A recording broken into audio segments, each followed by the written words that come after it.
What if the one truth that was supposed to bind two people into a lifetime just detonated the entire relationship instead? They didn't see this coming, not the network, not the fans, and certainly not Daniel, when Lisa finally confessed everything in a moment so explosive that even the most seasoned 90-day Fiancé watchers felt their jaws hit the floor. Spilling the tea in this world always comes with receipts, and episode 13 of Before the 90 Days didn't just have receipts, it had the whole clerk's file. Stay tuned, because by the end of this story, you'll realize why this relationship was never going to survive. When Lisa stepped off that plane in Nigeria, engagement ring in hand and eyes shining with hope, there was already a quiet storm bubbling beneath the surface. What America saw playing out through TLC's Franken editing was the classic K1 visa pressure cooker. Will he love me? Will he reject me? Is this scam or soulmate? But beneath every laugh and awkward cultural misstep with Daniel's Igbo family were secrets so gnarly they'd eventually claw their way into the light. Fans on Reddit had been speculating about Lisa's past for weeks, and even before the big confession dropped, theories ranged from shady editing to half-truths sprinkled like seasoning on a messy drama pot that refused to settle. Lisa had been building up to this confession all season long, the kind that turns supportive love into bone-deep shock. She'd hinted at omissions, cryptic glances when Daniel asked about her life in the States, and long pauses when the conversation drifted toward her history. But no one, not the haters in TikTok comments, not the Monday night Reddit blow-ups, guessed the whole truth she was hiding until that night at the resort. The secret wasn't just some minor detail, it was the kind of bomb that makes viewers rewind the episode to process it again. And it officially dropped with her saying it loud and clear. She had been with women for most of her adult life, and she was still legally married to a woman.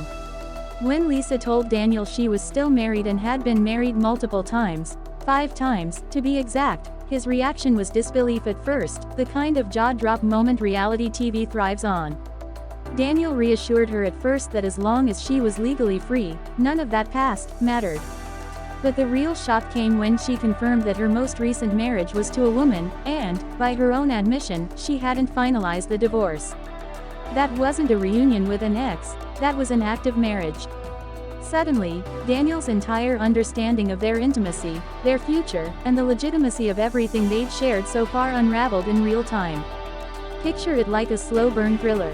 They're in this romantic getaway resort that looks like something out of a deserted travel brochure that TLC forgot to update, and Lisa decides this is the moment to lay it all bare.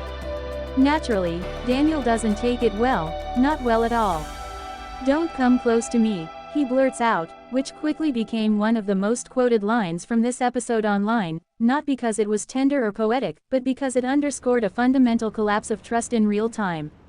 His face shifted in that slow, dramatic way you see only in reality TV. Disbelief, right pointing arrow, disgust, right pointing arrow, confusion, right pointing arrow, fear, and that sequence became meme fuel everywhere from Twitter to fan forums overnight.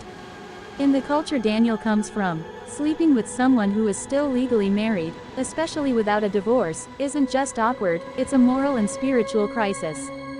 That's the context the show leaned into. Daniel repeatedly referenced the idea that he had committed a sin by being intimate with someone who hadn't finalized her legal status, one that could even invite ancestral wrath in his community. And all of this hits at once like a gut punch, because Lisa didn't just forget to mention it, she waited until the climax of their shared journey to things so far that going back wasn't an option anymore. What makes this revelation even messier, and why so many fans on Reddit were losing their minds, isn't just the secret itself, but the way it dismantled the narrative the show had quietly been building. Quiet clues about Lisa's past relationships circulated through forums for weeks. Viewers were like forensic detectives combing through each confessional, each awkward dinner, each slip of the tongue moment, pushing theories that ranged from, is she hiding a previous arrest?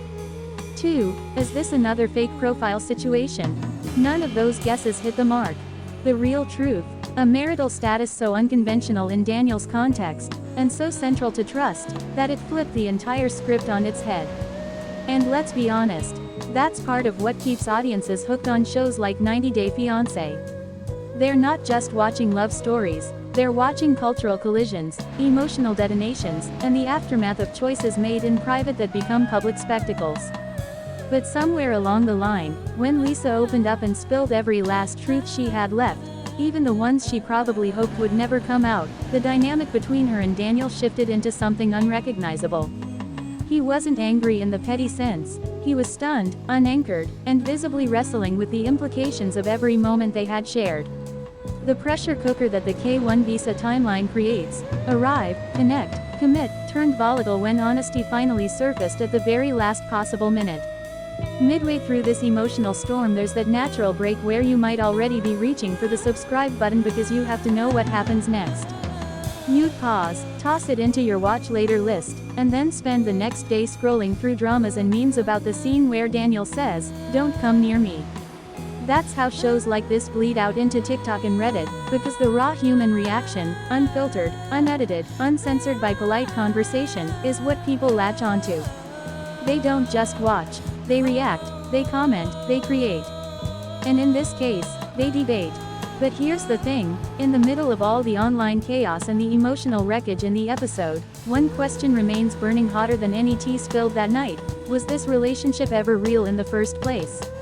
Was it built on love, or on the pressure to perform love under a ticking K1 deadline?